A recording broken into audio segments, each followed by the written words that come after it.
Assalamualaikum warahmatullahi wabarakatuh. Perkenalkan, nama saya Rizka dengan nomor mahasiswa 200301072009 dari Universitas Cyber Asia Jakarta Selatan. Pada kesempatan kali ini, saya akan mempresentasikan Alfamart sebagai tugas 2 pada mata kuliah Statistik Ekonomi dan Bisnis. PT Sumber Alvaria Trijaya Tbk AMRT, jaringan minimarket terdiri dari minimarket dengan kepemilikan langsung dan berdasarkan perjanjian waralaba, lebih dari 10.000 toko di seluruh Indonesia dan Filipina. Belanja puas, harga pas. Problems atau masalah yang sering terjadi adalah kebutuhan pokok masyarakat, kebutuhan kenyamanan berbelanja, dan kebutuhan kemudahan berbelanja. Opportunity atau kesempatan. Yang pertama yaitu masih terdapat beberapa daerah yang potensial. Yang kedua franchise, yang ketiga online Alpha Gift, dan yang terakhir ada produk digital. How about the profile? Profil perusahaan. Pada tahun 1989, Joko Susanto dan keluarga mendirikan PT Sumber Alvaria Trijaya Tbk yang melakukan perdagangan dan distribusi. Pada tahun 2002, mereka melakukan ekspansi secara eksponensial, akuisisi 144 gerai Alfamart dan berganti nama menjadi Alfamart. Pada tahun 2009, mereka melakukan penawaran umum perdana di Bursa Efek Indonesia, kemudian memasuki pasar Bali, mulai menggunakan conveyor belt, dan sekarang memiliki lebih dari 3.300 gerai beroperasi. Apakah kalian sudah mengetahui maskot Alfamart? Ya, ini adalah Albi, si lebah yang ramah adalah karakter yang menyenangkan dan siap membantu siapa saja yang membutuhkan pertolongan. Visi dan misi Alfamart. Visinya yaitu menjadi jaringan distribusi retail terkemuka yang dimiliki oleh masyarakat luas, berorientasi kepada pemberdayaan pengusaha kecil, pemenuhan kebutuhan dan harapan konsumen, serta mampu bersaing secara global. Sedangkan misi dari Alfamart yaitu yang pertama, memberikan kepuasan kepada pelanggan atau konsumen dengan berfokus pada produk dan pelayanan yang berkualitas unggul. Yang kedua, selalu menjadi yang terbaik dalam segala hal yang dilakukan dan selalu menegakkan tingkah laku atau etika bisnis yang tinggi. Yang ketiga, ikut berpartisipasi dalam membangun negara dengan menumbuh kembangkan jiwa wira swasta dan kemitraan usaha. Dan yang terakhir, yaitu membangun organisasi global yang terpercaya, sehat, dan terus tumbuh dan bermanfaat bagi pelanggan, pemasok, karyawan, pemegang saham, dan masyarakat pada umumnya. Nilai-nilai perusahaan. Yang pertama, integritas yang tinggi, yaitu mengembangkan sikap jujur, disiplin, dan konsisten dalam bekerja berlandaskan etika serta bertanggung jawab terhadap pekerjaan. Yang kedua, inovasi untuk kemajuan yang lebih baik, yaitu mengembangkan sikap kreatif dalam bekerja, berkomitmen untuk melakukan perbaikan secara kerja secara terus-menerus. Yang ketiga, kualitas dan produktivitas yang tertinggi, yaitu mampu menjalankan tugas serta fokus pada pencapaian hasil kerja yang lebih baik. Yang keempat, kerja sama tim, yaitu terlibat aktif serta mendorong terciptanya semangat dan kekompakan dalam tim. Dan yang terakhir atau yang kelima, yaitu kepuasan pelanggan melalui standar pelayanan terbaik, berinisiatif tinggi, memenuhi kebutuhan dan memastikan terciptanya kepuasan pelanggan. Produk dan teknologi diantaranya ada lebih dari 4.300 SKU, uang elektronik, e-payment, voucher, tiket online, transfer dana, layanan pengiriman, dan layanan lainnya seperti branchless banking, disbursement, donasi, dan poin penjualan. Teknologi. Salah satu teknologi online yang dikembangkan oleh Alfamart adalah AlphaGift App. AlphaGift adalah aplikasi digital yang memungkinkan konsumen Alfamart untuk mendapatkan dan menghubungkan kartu member secara virtual, mengikuti program loyalty, dan berbagai kebutuhan sehari-hari. Okay, next we will learn about the people. Manajemen sumber daya manusia. Yang pertama, keberagaman dan kesetaraan. Nusara, kesetaraan gender 36,8% pegawai wanita sampai 0,2% level manajerial. Yang kedua, remunerasi dan kesejahteraan karyawan, yaitu upah, gaji pokok dan tunjangan, BPJS Kesehatan dan Ketenagakerjaan, tunjangan hari raya, dan cuti melahirkan. Yang ketiga, pengembangan kompetensi terbagi menjadi dua. Yang pertama ada in-house training, yaitu meliputi pengenalan dan orientasi, basic skill, reskill, pengembangan karir. Sedangkan pada publik meliputi pelatihan dan pemahaman anti korupsi dari level staff sampai manajerial. Pada tahun 2020 terdiri dari 477 orang. Yang keempat, kesejahteraan karyawan Purnakarya. Persedia program masa persiapan pensiun atau MPP yang diberikan 2 tahun sebelum usia pensiun 55 tahun. Yang kelima, penilaian kinerja, result based performance atau KPI, dan penilaian kinerja berbasis perilaku. Lalu ada reward atau best employee, community of interest, dan yang terakhir ada pengembangan karir dan kompetensi. Yang keenam, sumber daya manusia kaum disabilitas, terdiri dari pendampingan melalui lembaga terkait seperti Divago, Kerjabilitas, SMALB, Pusat Bahasa dan Isyarat Indonesia, Kementerian Sosial, Kementerian Ketenagakerjaan. Pelatihan 17 hari dengan pendampingan, lalu ada juga lambang seragam untuk mempermudah komunikasi. Yang ketujuh, perjanjian perlindungan kolektif, peraturan perusahaan atau PP mengenai kode etik hubungan kerja, hak dan kewajiban saksi, dan lain sebagainya. Dan yang terakhir atau yang kedelapan, yaitu lingkungan kerja yang aman dan layak, seperti tersedianya obat-obatan, P3K, ruang laktasi, ruang kesehatan, upper hydrant, smoke detector, meeting virtual, dan preventif COVID-19 seperti desinfektan, masker, dan vitamin karyawan apabila diperlukan. Next, we will talk about Planet. Apa saja yang dilakukan Alfamart untuk berkontribusi terhadap planet kita? Baik, Alfamart melakukan 3R. Yang pertama, reduce, yaitu kebijakan penggunaan plastik, menyediakan alternatif tas belanja, penggunaan gelas kaca, instruksi membawa tumbler, pelarangan penggunaan styrofoam. Yang kedua, reuse, memanfaatkan air limbah dari kamar mandi dan tempat ibadah, flowmeter untuk menghitung volume air, kantong belanja kain. Dan yang terakhir, recycle, yaitu mendukung daur ulang di masyarakat, edukasi pasukan orange atau pasukan kebersihan, pengelolaan limbah B3 dan non-B3, penggunaan sisi kosong kertas bekas, invoice di aplikasi untuk member Alfakif. Pemakaian energi, ganti ke lampu LED, skylight untuk gudang di siang hari, AC di kantor pusat dan cabang berhenti pukul 17 WIB atau 5 sore. Okay, now we will talk about the profit. Model bisnis yang dilakukan Alfamart, target marketnya adalah pria wanita baik dewasa ataupun tua serta anak-anak. Lalu tempatnya yaitu di kawasan wisata, stasiun, pelabuhan, terminal, bandara, sampai dengan SPBU dan tempat ramai lainnya. Proses bisnis, saya akan menjelaskan dalam bahasa Indonesia terlebih dahulu. Yang pertama, Alfamart melakukan pemesanan barang ke pemasok, lalu pemasok mengirimkan produk ke gudang Alfamart, lalu distribusi produk dari gudang Alfamart ke gerai-gerai Alfamart, lalu toko melakukan display produk dan penjualan produk, dan yang terakhir konsumen belanja di toko. Now I will explain in English.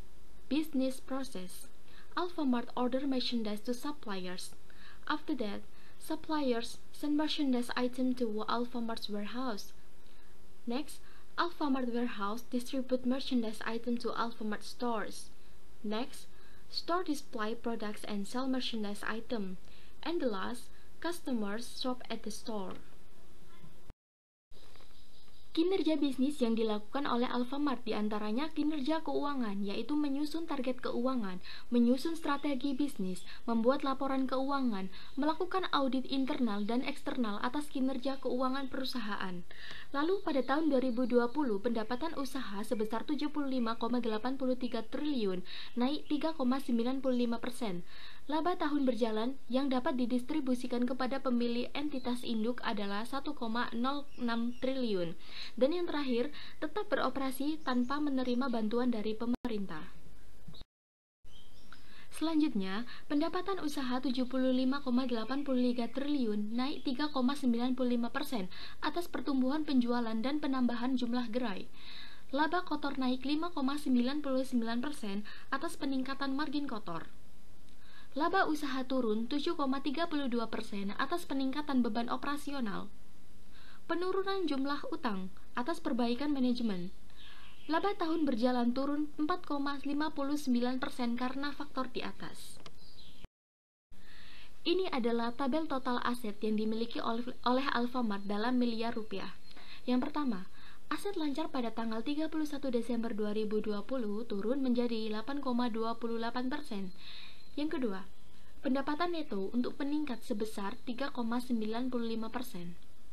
Yang ketiga, laba tahun berjalan turun 4,59% dibanding dengan tahun sebelumnya. Dan yang terakhir, EBITDA naik sebesar 2,49%. Penegakan anti korupsi yang dilakukan oleh Alfamart yaitu sosialisasi kebijakan kode etik, saluran pengaduan atau whistleblowing system, sanksi yang tegas bagi karyawan yang melakukan korupsi, stok opname secara berkala dan melakukan audit kinerja dan ketaatan internal. Pada tahun 2020 dilakukan sosialisasi anti pencucian uang terhadap karyawan baru melalui Alpha Learning. Realisasi sosialisasi anti pencucian uang kepada 477 orang karyawan dari berbagai jenjang jabatan, dan fakta integritas berlaku mengikat kepada seluruh karyawan. Untuk pemasarannya, perencanaan dan komunikasi melakukan promo diskon menarik setiap harinya, lalu menyediakan katalog berbelanja, meningkatkan quality control terhadap seluruh kemasan produk. Pada tahun 2020 dilakukannya 5 event besar, promosi menarik setiap minggu dengan program Jumat, Sabtu, dan Minggu atau JSM, melakukan event kejutan awal tahun, Pak Rahmat, dan semarak ulang tahun Alfamart. Tidak ada pengaduan. UMKM dan OBA atau Outlet Binaan Alfamart. Sewa tempat di gerai. Outlet Binaan Alfamart atau OBA adalah pedagang warung tradisional. Pada tahun 2020, lebih dari 65.000 OBA melalui aplikasi Alfa Mikro untuk membangun relasi dengan anggota OBA. Alfa Mikro adalah program khusus untuk memudahkan pemesanan barang dagangan, dan Alfamart akan berperan sebagai konsultan warung tradisional dengan pelayanan sebagai berikut, yaitu pengetahuan produk, kegunaan produk atau kadaluarsa, penataan produk yang menarik bagi konsumen, administrasi retail, dan pendampingan operasional. Franchise Alfamart adalah usaha gerai minimarket yang dimiliki dan dioperasikan berdasarkan perjanjian waralaba dari PT Sumber Alvaria Trijaya. Tabel ini menunjukkan dari tahun 2016 sampai tahun 2020 bahwa waralaba tertinggi diperoleh pada tahun 2020 yaitu 3.944 waralaba dengan total 15.434. Kompetitif analisis, TRIDS, perusahaan sejenis dalam dan luar negeri, jarak antara kompetitor terlalu dekat. Alfamart terdapat di kawasan pemukiman warga. Strategi tersebut telah merubah sedikit kebiasaan atau mindset para pembeli, yaitu Alfamart sudah hampir menjadi toko wajib yang harus ada di setiap kawasan pemukiman. Strategi bisnis yang dilakukan oleh Alfamart yang pertama ada ekspansi, yaitu melakukan ekspansi dari dalam dan luar negeri. Yang kedua, strategi pemasaran dan layanan digital, yaitu perubahan customer behavior mendorong untuk memasarkan melalui aplikasi dan layanan digital AlphaGift dan WhatsApp Alfamart. Yang ketiga, ISO 27001 pada tahun 2013, yaitu tentang sistem manajemen keamanan informasi. Pada tahun 2020 sudah membuka gerai ke-1000 di Filipina. Yang keempat, menjaga pertumbuhan kinerja, perencanaan yang matang dan eksekusi yang tepat. Setiap eksekusi harus berdasarkan analisis resiko yang terukur. Yang kelima, sinergi seluruh karyawan. Sinergi dari seluruh karyawan perseroan tetap menjadi kunci untuk keberhasilan setiap implementasi rencana bisnis ke depan. Dan yang terakhir, atau yang keenam, yaitu kapabilitas organisasi dalam menghadapi era digitalisasi dan industri 4.0, yaitu mengembangkan kompetensi sumber daya manusia, namun tetap mempertahankan organisasi yang ramping, efisien, efektif, dan agile. Manajemen. Struktur organisasi yang dilakukan oleh Alfamart yaitu dipimpin oleh Board of Commissioner. Di bawahnya ada Nomination and Remuneration Committee dan Audit Committee. Di bawahnya ada Business Controller, President Director, dan Corporate Audit. Kepemilikan saham Ini adalah tabel pemegang saham yang dimiliki oleh Alfamart. Yang menduduki posisi teratas adalah PT Sigmentara Alfindo dengan presentasi terbesar yaitu 52,55%. Di bawahnya ada Public Edge below 5% yaitu dengan presentasi 39,80%, dan di bawahnya disusul oleh Jonathan Chang, Budianto Joko Susanto, Feni Joko Susanto, Haryanto Susanto, dan yang terakhir adalah Solihin dengan presentasi terendah yaitu 0,0%. Pelibatan pemegang saham. Ini adalah tabel pemangku kepentingan, stakeholder engagement, dengan jenis pemangku kepentingan adalah seorang pemegang saham atau shareholder, dengan metode pendekatan dan pengelolaannya yang pertama yaitu pertemuan atau sarana pelibatan dan frekuensi, yaitu meliputi rapat umum pemegang saham RUPS setahun sekali dan rapat umum pemegang saham luar biasa RUPS LB jika diperlukan.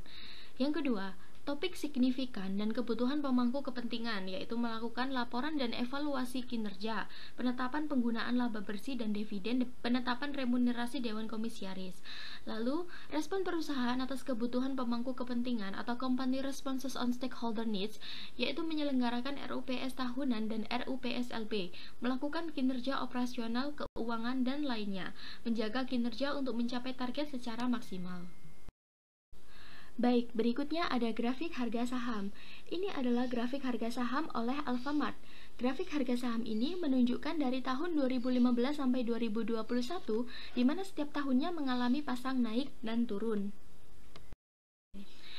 Ini adalah penghargaan di tahun 2020 yang pernah diraih oleh Alfamart, di antaranya yang pertama ada Best CEO of the Year dari Metro TV, Digital Marketing Great Performing Website, apresiasi pendidikan vokasi kepada dunia usaha dan dunia industri dari Kementerian Pendidikan dan Kebudayaan Republik Indonesia, The Top 50 Companies for 2020 posisi 14 dari Forbes, dan yang terakhir ada sertifikat ISO 27001 pada tahun 2013 yaitu tentang sistem manajemen keamanan informasi.